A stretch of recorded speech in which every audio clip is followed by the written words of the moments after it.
Assalamualaikum warahmatullahi wabarakatuh. Waalaikumsalam warahmatullahi wabarakatuh. Alhamdulillahirabbil alamin. Rabbi shrahli sadri wa yassirli amri wahlul 'uqdatam min lisani yafqahu qawli.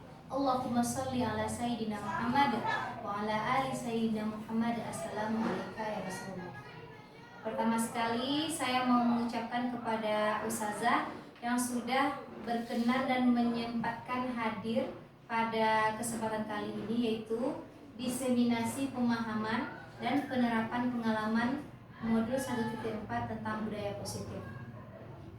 Jadi diseminasi ini saya lakukan sebagai pemenuhan saya untuk tugas CGP Angkatan 11 atas nama saya sendiri, Yena Eza, dari sekolah kita, perwakilan sekolah kita yaitu SMP Tiasana Kabupaten Solo. Oke, sebelumnya saya mau bertanya kepada Ustazah. Menurut Ustazah, apa pentingnya budaya positif ini kita terapkan di sekolah kita? Bagaimana menurut Ustazah, apa pentingnya budaya positif ini diterapkan di sekolah kita? Sebagai apa, untuk apa tujuannya itu saya Ustazah? Untuk apa Ustazah? Silakan Ustazah Dika.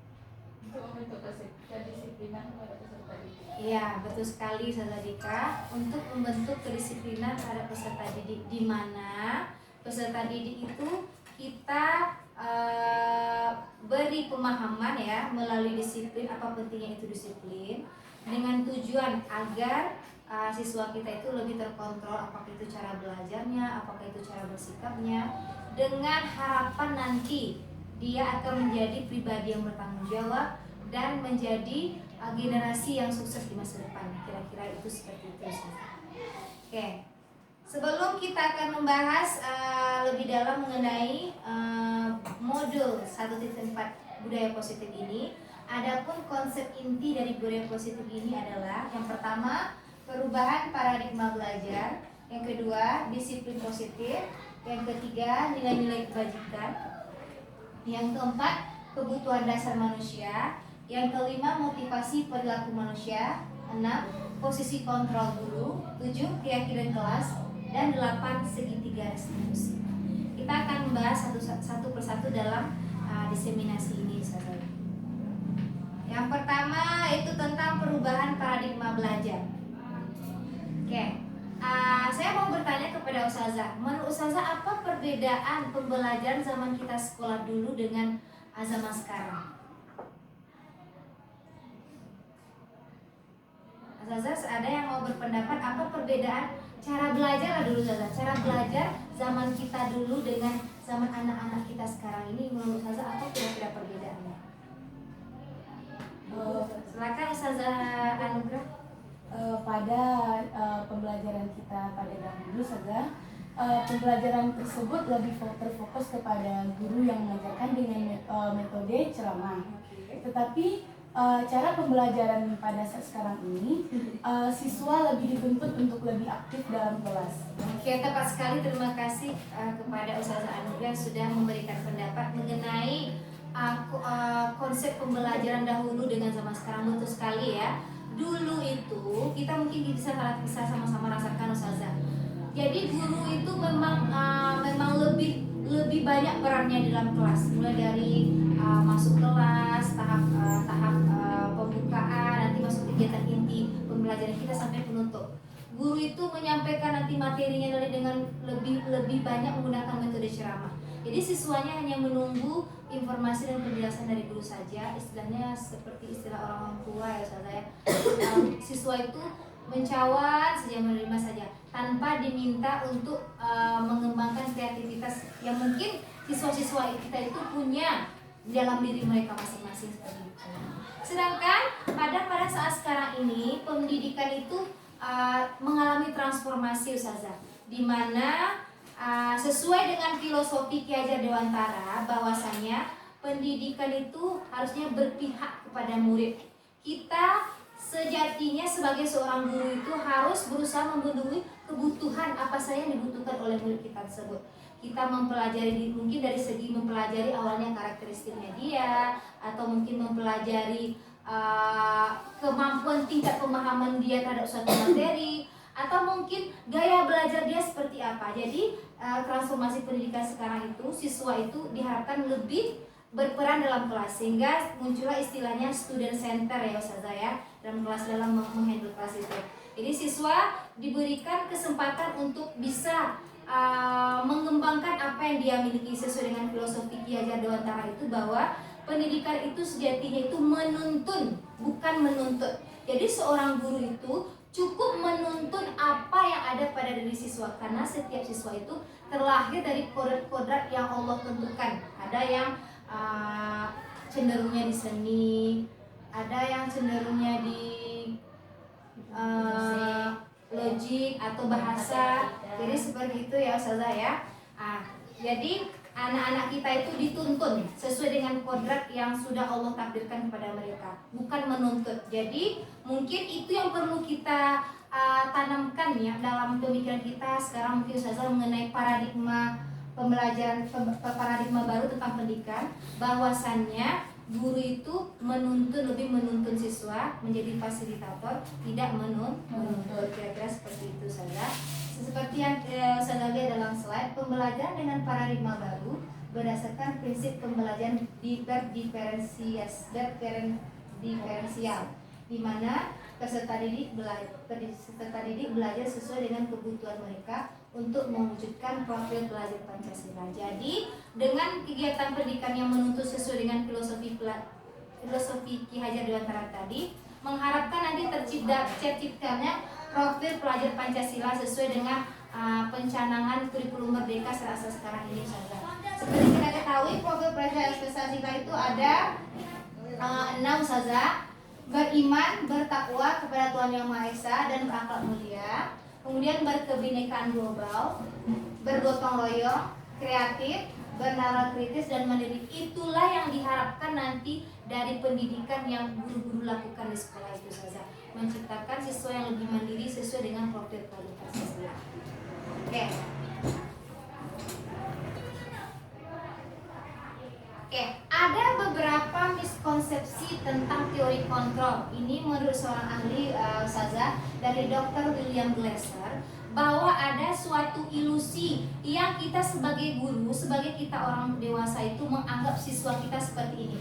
Yang pertama itu ilusi guru mengontrol murid. Sejatinya itu guru itu sebenarnya tidak bisa mengontrol murid. Itu hanya sebuah ilusi, itu hanya sebuah miskonsepsi yang sebenarnya kita sebagai guru tidak punya hak, atau mungkin tidak ada wewenang kita untuk mengontrol siswa tersebut. Nanti akan kita bahas dalam motivasi intrinsik ya Ustazah. Yang kedua, ilusi bahwa semua penguatan positif itu efektif dan bermanfaat.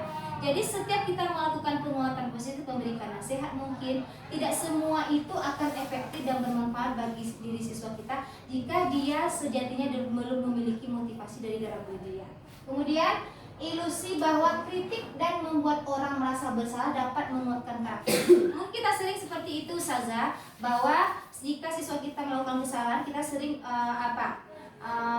seolah-olah seperti memojokkan dia, dan kita menganggap itu efektif membuat dia lebih baik. Sebenarnya itu adalah sebuah ilusi Ustazah. Itu salah persepsi selama ini, sesuai dengan yang dicanangkan oleh Dr. William Glasser ini. Yang kemudian ilusi bahwa orang dewasa memiliki hak untuk memaksa. Jadi seperti yang menurut filosofi Ki Hajar Dewantara tadi Ustazah ya, bahwa kita tidak ada sejatinya hak untuk memaksa siswa kita untuk melakukan sesuatu. Disitulah nanti kerja kita, bagaimana cara supaya siswa kita itu mau melakukan apa yang kita sarankan kepada dia. Disitulah kita nanti peran kita untuk memberikan motivasi terus berupa motivasi intrinsik nanti ya Ustazah. Oke. Selanjutnya, ini ya beberapa paradigma stimulus respon ke pendekatan teori kontrol. Jadi siswa itu sejatinya tidak bisa dipaksa, ada ilusi-ilusi tadi ya Ustazah. Dalam stimulus respon ini ada beberapa pernyataan Ustazah, saya akan membahas beberapa saja untuk kesempatan ini. Contohnya, realitas kebutuhan kita sama. Itu untuk stimulus respon. Ini perbedaan pendapat antara stimulus respon dan teori kontrol. Ini teori ya, teori dari ahlinya. Sedangkan menurut teori kontrol, realitas kebutuhan kita itu berbeda. Benar, memang sejatinya setiap manusia itu memiliki kebutuhan berbeda. Cuma dalam stimulus respon menganggap bahwa semua orang itu memiliki kebutuhan yang sama. Ini yang harus kita luruskan nanti Ustazah dalam pembahasan berikutnya. Kemudian semua orang melihat hal yang sama. Sedangkan di teori kontrol setiap orang memiliki gambaran berbeda. Kita mencoba mengubah orang agar berpandangan sama dengan kita. Sedangkan dalam teori kontrol kita berusaha memahami pandangan orang lain itu tentang dunia itu pasti berbeda. Perilaku buruk dilihat sebagai suatu kesalahan dalam teori stimulus respons. Sedangkan dalam kontrol semua perilaku itu pasti memiliki tujuan. Jadi setiap apa yang dilakukan anak kita itu pasti ada tujuannya. Kemudian orang lain bisa mengontrol saya. Sedangkan di kontrol hanya Anda yang bisa mengontrol diri Anda sendiri. Saya bisa mengontrol orang lain, Anda tidak bisa mengontrol orang lain. Pemaksaan ada pada saat rujukan gagal, kolaborasi dan konsensus menciptakan pilihan-pilihan baru. Jadi kita butuh komunikasi di sini saja. Model berpikir menang dan kalah. Sedangkan dalam teori kontrol model berpikir menang-menang atau istilah win-win ya, win-win solution. Jadi di sini kita menang dan siswa kita tidak dirugikan dengan keputusan kita ambil. Gitu kira-kira seperti itu saja.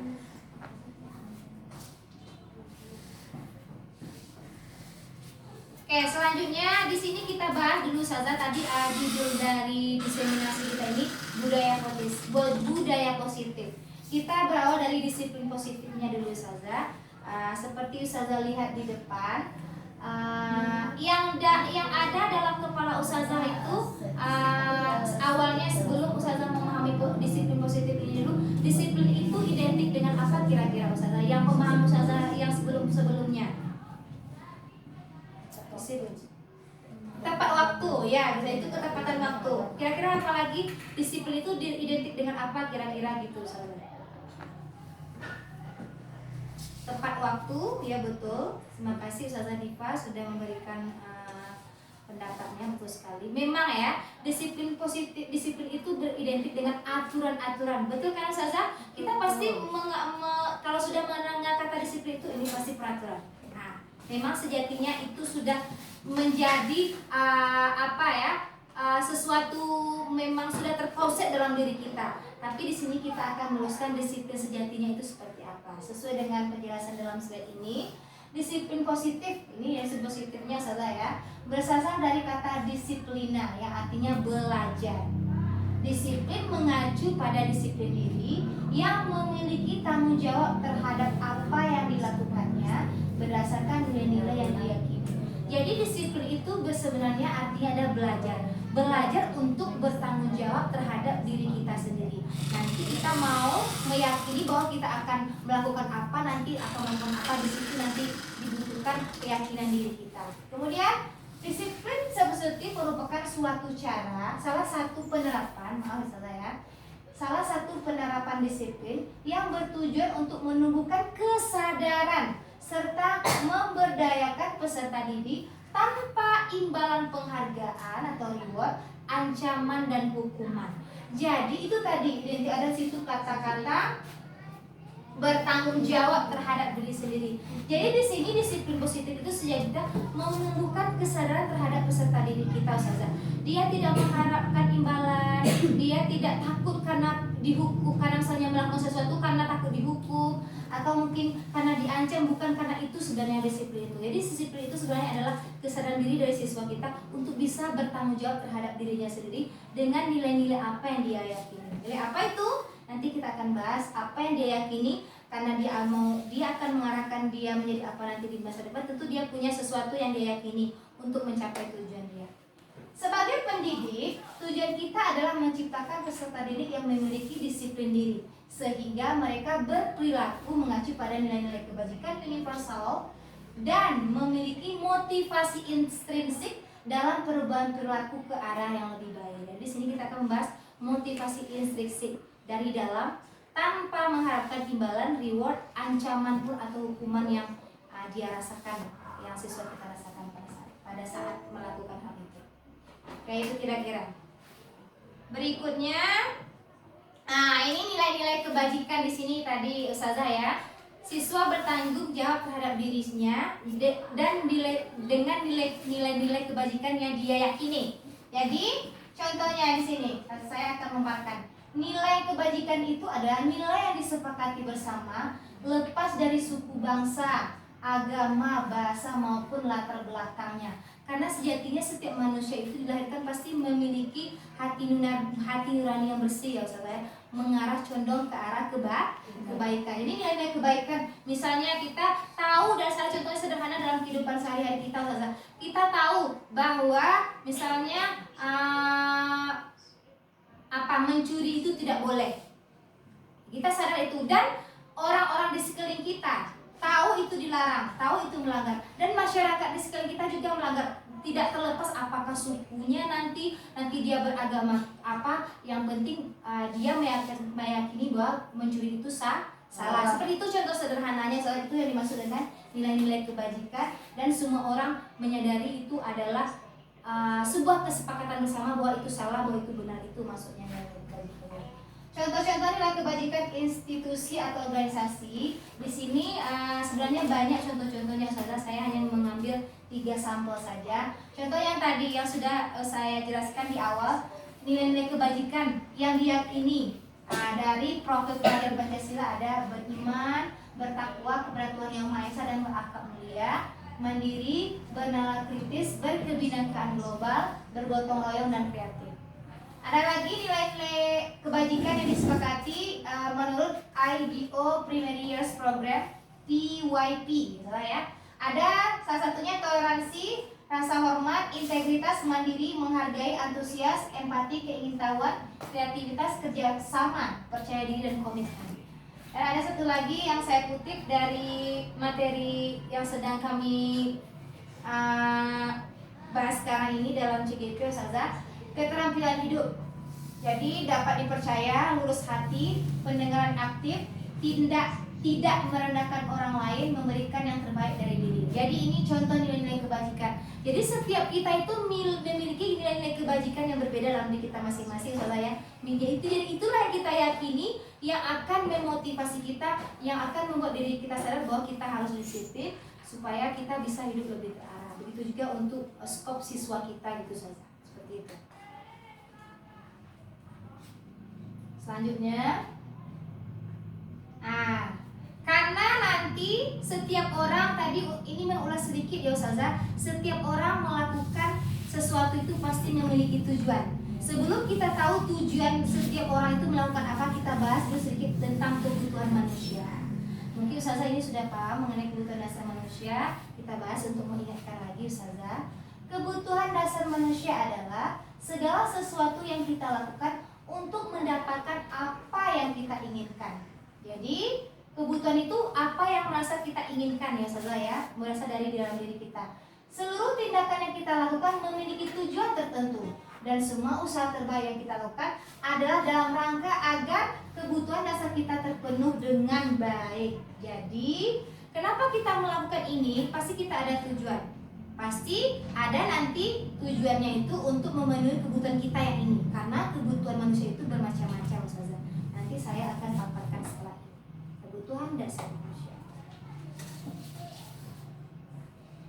Oke, ini ada yang secara umum dulu Ustazah ya, yang akan kita bahas karena yang kita bahas ini berkaitan dengan nanti budaya positif ini. 5 kebutuhan dasar manusia. Yang pertama, bertahan hidup. Ya, ini mungkin sudah sering anak-anak kita mungkin diberikan juga pemahaman ini dalam mata pelajaran IPS ya Ustazah ya. Jadi bertahan hidup itu ada makan, pakaian, tempat tinggal, keamanan dan kesehatan. Jika kebutuhan bertahan hidup ini tidak terpenuhi, pasti ada sesuatu penyimpangan yang akan terjadi terhadap seseorang. Nah, kemudian rasa kasih sayang dan rasa diterima. Jadi ini kita butuh Ustazah, walaupun kita misalnya bisa mengelola emosi kita secara pribadi, itu tidak akan long distance, tidak akan berlangsung lama. Jadi di sini kita butuh juga rasa diterima dan rasa kasih sayang dari orang lain, yaitu rasa diterima, dipedulikan, berbagi, bekerja sama, dan menjadi bagian dalam kelompok. Jadi anak-anak kita kan ada kelompok-kelompok pertemanan itu Ustazah ya. Kalau misalnya kita dalam kelas, kalau misalnya dia sedang cek-cek sama teman, pasti dia tidak mau dalam belajar. Seperti itulah kira-kira. Jadi rasa diterima dan rasa kasih sayang itu mereka sangat butuh sekali. Apalagi mereka masih dalam umur yang labil saja. Kemudian penguasaan. Di sini tentang harga diri, keinginan untuk dianggap, memimpin, berprestasi dan diakui, didengar. Jadi penguasaan di sini ini cukup penting Ustazah. Jadi kalau misalnya harga diri kita sudah merasa direndahkan, itu rasanya harga mati ya. Mungkin kita Ustazah mungkin sama-sama siswa dulu atau sekarang pun kita sedang mengalami hal seperti itu. Kalau menghargai harga diri, kita tidak mau tawar menawar. Selanjutnya kebebasan. Kebebasan ini berupa kebutuhannya mandiri. Kita memiliki pilihan, bebas untuk memiliki pilihan, mencoba hal-hal yang baru, mampu mengendalikan arah dirinya. Jadi kita punya juga kebutuhan itu. Jadi ini kebebasan ini harus dileluaskan juga kita sebagai seorang guru kepada siswa kita, supaya dia bisa mandiri nantinya dan dia punya punya kemampuan untuk mengambil keputusan nanti di akhir nanti. Ada kesenangan. Ini mungkin sangat identik dengan siswa kita ya Ustazah, karena siswa kita rata-rata berada di umur ini. Kesenangan itu antara lain dia bermain, humor, bercanda-bercanda, antusiasnya, kemudian tertawa-tertawa. Itu sangat rileks sekali dengan siswa kita saat sekarang ini Ustazah. Mungkin sebelum saya lanjut, ada mungkin Ustazah yang mau bertanya, menanggapi sedikit, ada? Kalau tidak kita lanjut. Masih semangat Ustazah? Masih. Oke, kita lanjut ya Ustazah ya. Selanjutnya yaitu motivasi. Ini goalnya yang mau saya terangkan tadi Ustazah. Itu makanya saya bahas dulu mengenai kebutuhan dasar manusia. Motivasi perilaku manusia itu ada 3 Ustazah. Yang pertama, untuk menghindari ketidaknyamanan atau hukuman. Jadi kita analogikan di sekolah ya Ustazah ya. Siswa itu ada motivasi dia motivasi dia mengerjakan tugas, pasti dia takut kena hukum sama kita ya Ustazah ya. Itu sudah pasti itu. Pasti ada siswa itu yang mengalami.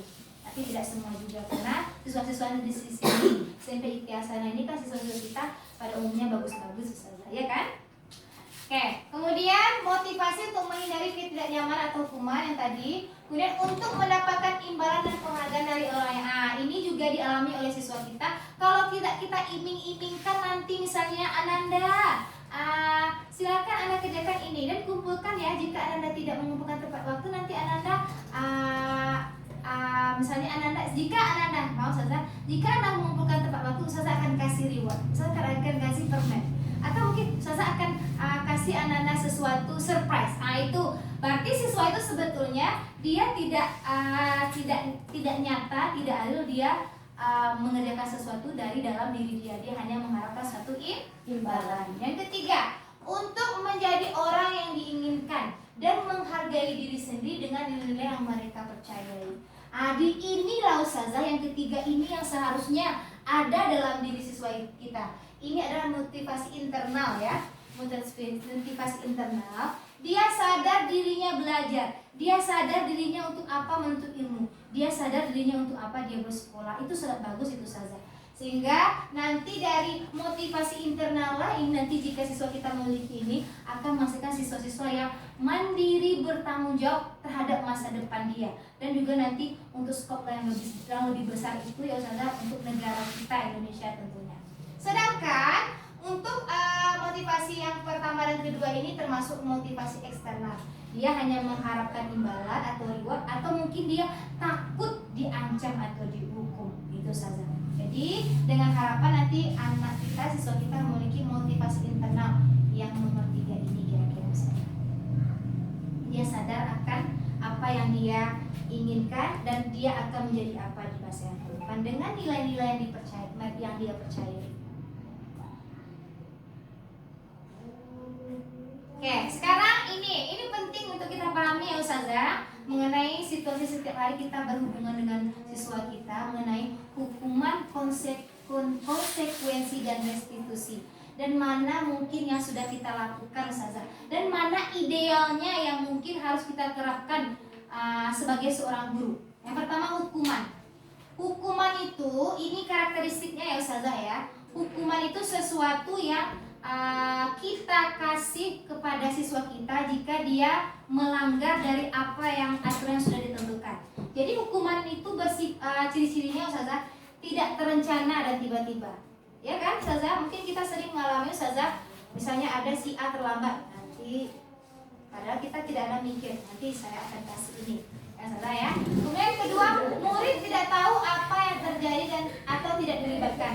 Di sini Ustazah, jadi guru ini hanya mengambil perannya sendiri, dia tidak mungkin di sini tidak ada istilahnya tawar menawar atau komunikasi dulu dengan siswa. Jadi di sini murid langsung dikasih tiba-tiba murid tidak dikasih kesempatan untuk memberikan pendapat dia. Kemudian bersifat satu arah maksudnya itu guru memberi perintah langsung dikerjakan oleh murid dan berupa hukuman fisik atau psikis.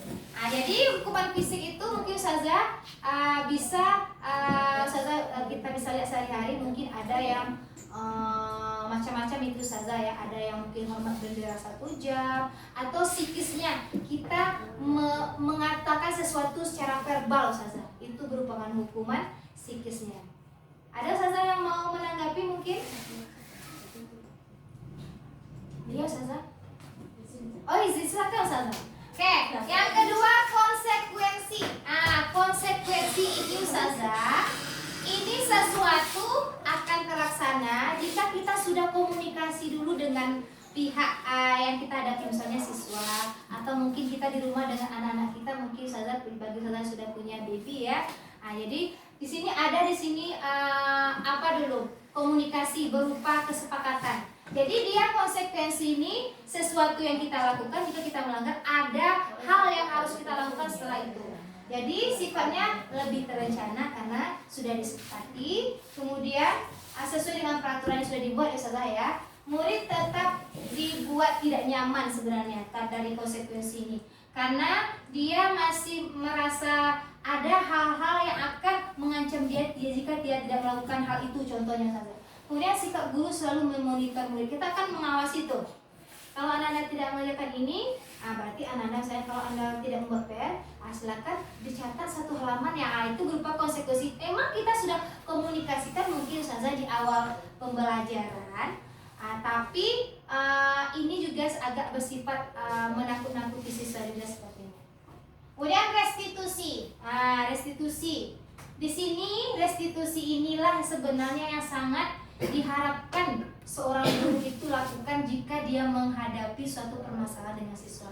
Adapun karakteristiknya restitusi itu saja, proses menciptakan kondisi bagi murid untuk memperbaiki kesalahan. Jadi kita harus membuat murid kita itu sadar dulu, apa yang dilakukan itu salah atau tidak. Kita tanya dia dari hati ke hati. Kemudian proses kolaboratif yang mengajarkan murid untuk mencari solusi sendiri. Jadi dengan kita menanyakan yang dilakukan salah atau tidak, kita bawa dia berpikir saja, ini Anda lakukan, kira-kira untuk memperbaiki yang Anda lakukan ini apa yang akan lakukan. Jadi dia akan berusaha untuk logik dan untuk mencari solusi sendiri dari apa yang dilakukan, seperti itu saja.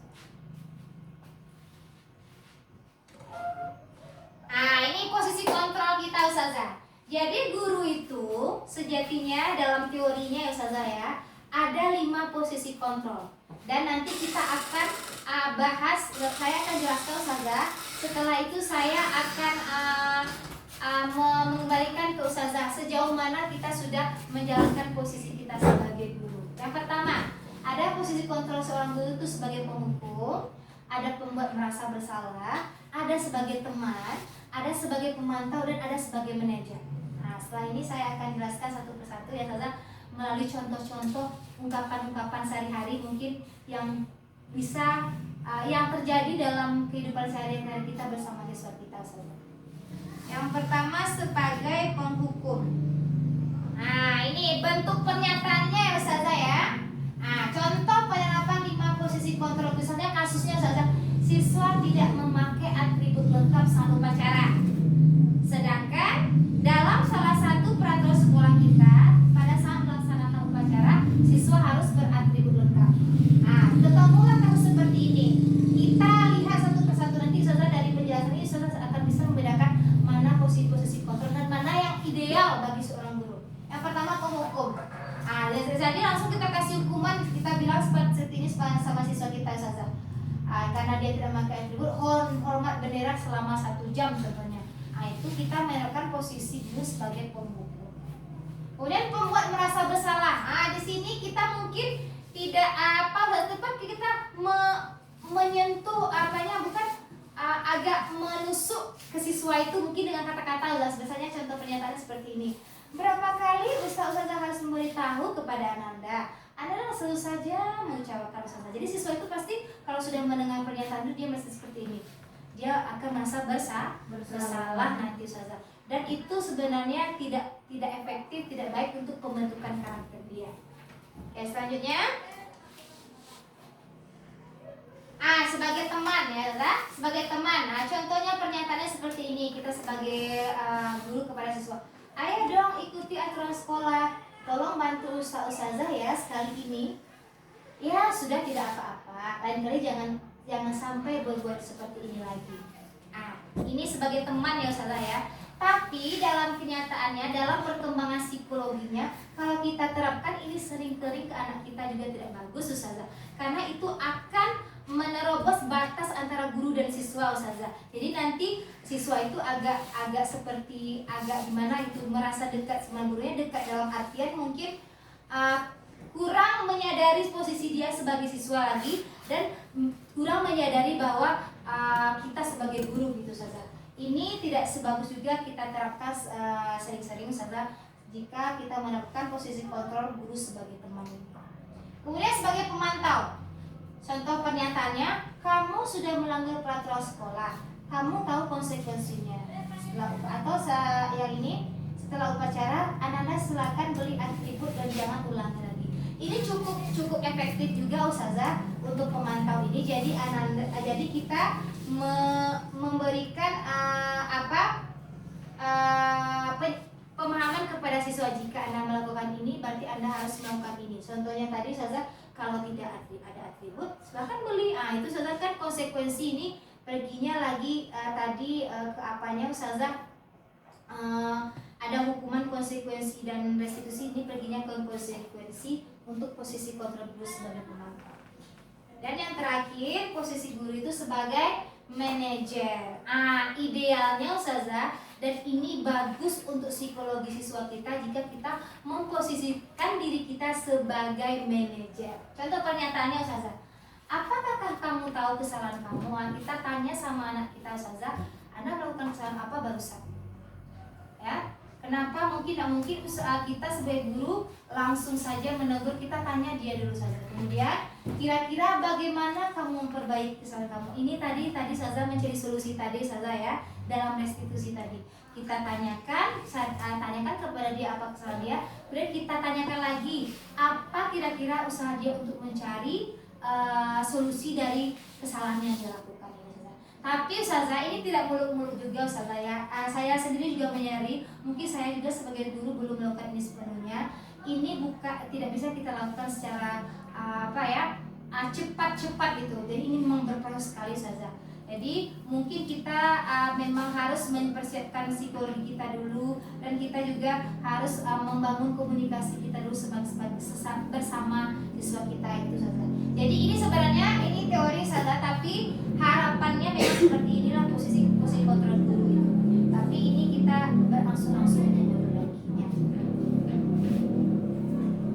Ini saja. Saya mau meminta untuk menebak-nebak. Ini ada posisi kontrol. Apakah aku? Itulah ya. Saya kecewa sekali dengan kamu. Menurut saya ini posisi ada tadi ada penghukum, ada pembuat merasa bersalah, ada teman, ada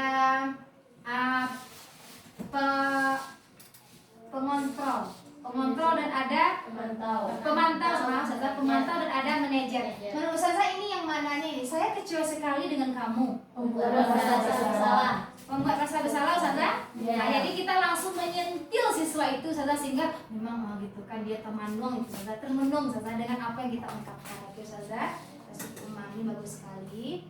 Selanjutnya seperti ini. Posisi kontrol, apakah aku? Kamu tidak pernah benar melakukannya. Kira-kira apa posisi yang kita jalankan ini Ustazah? Bagus sekali tadi, terima kasih ya. Penghukum, karena sejatinya penghukum itu bukan fisik saja Ustazah. Seperti tadi, penghukum itu bisa secara psikis ya. kita langsung menohok juga ke siswanya, tapi lebih ke gitu saudara ya. Kamu tidak pernah melakukan cerebral, jadi langsung kita hukum dia, kamu tidak benar, sehingga siswa itu memang merasa tersudut gitu. Betul sekali saudara. Terima kasih. Selanjutnya, posisi kontrol apakah aku? Apa rencanamu untuk menyelesaikan masalah ini? Kira-kira ini apa saudara? Manajer. Iya, sebagai manajer kita minta Ananda, anak kita yang melakukan salah itu, Ananda, apa yang Anda lakukan untuk mencari solusi dari yang Anda lakukan, dari kesalahan yang Anda lakukan? Di sini adalah posisi kontrol guru sebagai manajer. Next. Ini ayolah lakukan demi ustazah ya Nanda ya. Ini posisi teman. Iya, bagus sekali. Sebagai teman ya, kita mengambil hati anak kita ya. Ini memang efektif sekali sebenarnya kalau untuk keakraban dengan siswa yang tapi tidak bagus sering-sering digunakan. Ini sebagai teman.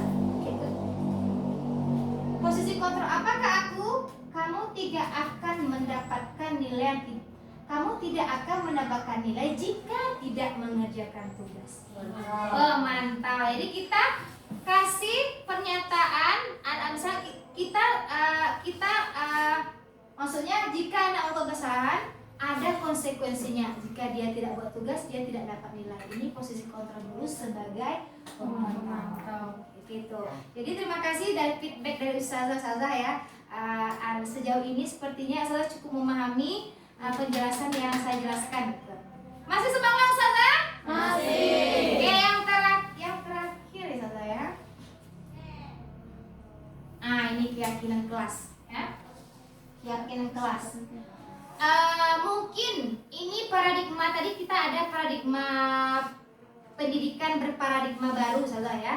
Dari paradigma lama kita mungkin masuk kelas itu langsung bilang ke anak aturan kelas kita. 1, tidak ada yang terlambat. 2, harus mengerjakan tugas. 3, ini macam-macam lah kita sebutkan. Itu semuanya berasal dari kita.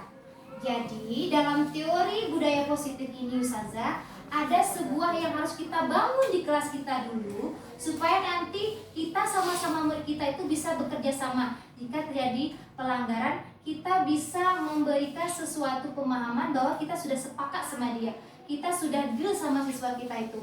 Dan ini menjadi sesuatu yang memang harus kita lakukan sebelum kita melakukan pembelajaran atau sebelum kita mengelola suatu kelas itu saja. Keyakinan kelas salah ya. Keyakinan kelas adalah pernyataan yang mudah diingat, dipahami, dan harus diterapkan dalam kelas. Ini berupa memang aturan dalam kelas juga ustazah, sama dengan yang lama, paradigma lama itu sebenarnya ustazah. Tapi di sini kita mengkomunikasikannya dengan siswa kita. Kalau dulu mungkin kita saja yang membuat peraturan 1, 2, 3. Sekarang kita bermusyawarah, berkolaborasi, bersinergi dengan siswa kita untuk membentuk keyakinan kelas kita. Apa yang butuh kita tetapkan dalam kelasnya supaya lingkungan belajar kita di kelas itu bisa tercipta dengan baik dan siswa-siswa kita bisa memahami materi dengan baik. Ini saja ya. Pembentukan keyakinan kelas itu bersifat abstrak ya. Abstrak di sini ustazah maksudnya dia berupa aturan-aturan yang nanti kita tuliskan dalam kertas mungkin ya. Itu kan abstrak, itu masih dalam bentuk pencanangan, belum berupa kenyataannya. Tapi kita diskusikan dulu sama siswa kita. Kemudian berupa pernyataan universal. Universal di sini maksudnya pernyataan itu sesuatu yang memang kita sama-sama meyakini itu baik ya. Bahwa itu memang diakui semua orang bahwa itu bersifat universal dan semua orang bisa melakukannya dalam kelas itu. Ya, siswa kita mungkin yang keadaan seperti ini bisa dia menerapkan itu. Siswa kita yang misalnya kelebihannya di sini, kekurangan di sini juga bisa melakukan keyakinan kelas ini. Kemudian dibuat dalam pernyataan positif. Jadi keyakinan kelas itu saja kita buat pernyataan positif. Misalnya datang tepat waktu. Jadi jangan kita gunakan tidak boleh terlambat. Itu adalah kalimat negatif ya. Jadi pernyataannya positif. Berupa kalimat singkat agar mudah diingat. Ini karena dia berupa aturan-aturan ya saya, karena siswa kita masih dalam suasana sesuatu yang mudah diingat itu penting bagi dia dan itu mudah dilaksanakan. kita harus membuat kalimat-kalimat yang mudah. Kemudian sesuai dengan kondisi kelas dan sekolah, itu kebutuhan tadi Ustazah ya. Dan semua kelas warga kelas dilibatkan untuk membuatnya. Jadi siswa kita itu harus terlibat dalam musyawarah ini. Nah ini Ustazah, ini segitiga restitusi sedikit saja Ustazah, suatu proses dialog yang dilakukan oleh guru agar dapat menghasilkan murid yang bertanggung jawab. Ini saya sudah bahas tadi sedikit Ustazah mengenai tahap-tahap dalam memecahkan masalah bersama siswa kita. Tahapnya yang pertama ada menstabilkan identitas, nanti ada validasi tindakan yang salah, dan menanyakan keyakinan. Ini penjelasannya Ustazah. Nah, yang pertama menstabilkan identitas tahap restitusi. Jika kita menemukan permasalahan dengan siswa kita, berdasarkan prinsip membuat kesalahan adalah bagian dari proses pembelajaran. Jadi kita berikan pemahaman kepada siswa kita bahwa berbuat salah itu wajar. Ya kan Ustazah, betul kan? Ya, Karena kita juga waktu siswa dulu pernah berbuat salah. Tidak ada manusia yang sempurna. Kemudian Ustazah juga pernah melakukan itu, gitu kan? Ustazah tidak mau mencari siapa yang salah, tapi Ustazah ingin mencari solusi dari permasalahan itu. Dan Ananda berhak merasa begitu. Maksudnya, misalnya kalau diganggu teman, kita berhak merasa marah, kita berhak merasa sedih karena itu manusiawi. Nah, itu kita mewajarkannya Ustazah untuk menstabilkan identitas siswa kita. Kemudian validasi tindakan yang salah. Ini perilaku berupaya memenuhi sesuatu kebutuhan tertentu. Nah, kita kan sudah tanya kesalahannya. Anda wajar melakukan kesalahan, itu wajar. Kita tanya lagi, kamu pasti punya alasan mengapa melakukan itu. Kemudian, padahal kamu bisa melakukan yang lebih buruk dari ini kan, gitu kan? Kemudian kamu patut bangga karena telah melindungi sesuatu yang penting buatmu. Kamu melakukannya karena memberitakan sesuatu yang penting bagimu. Jadi kita memancing anak itu, alasan kita mau mengorek-ngorek misalnya apa alasan dia melakukan itu. Kemudian yang ketiga, tahapan restitusi adalah menanyakan keyakinan. Kita kan sudah membuat keyakinan kelas Ustazah. Apa keyakinan kelas kita yang dia lakukan itu sesuai tidak dengan keyakinan kita? Kita balikkan kepada siswa kita itu kembali. Nilai-nilai apa yang telah kita kesepakati bersama dari keyakinan kelas tadi? Yang Anda lakukan ini sesuai tidak dengan keyakinan kelas yang kita sepakati? Seperti apa gambaran sebuah kelas yang ideal Anda? Jadi anak-anak Ustazah, kelas yang baik itu seperti apa? Kita ajak dia untuk berlogika. Kemudian kamu ingin jadi orang seperti apa? Seperti itu. Jadi intinya dia akan menyadari kesalahannya dan kita tahu apa motif dia melakukan itu dan dia akan berusaha untuk mencari solusinya. Mungkin itu Ustazah penjelasan dari saya mengenai budaya positif. Apakah mungkin ada tanggapan dari Ustazah atau mungkin memberikan kesimpulan, closing statement mungkin Ustazah? Silakan Ustazah.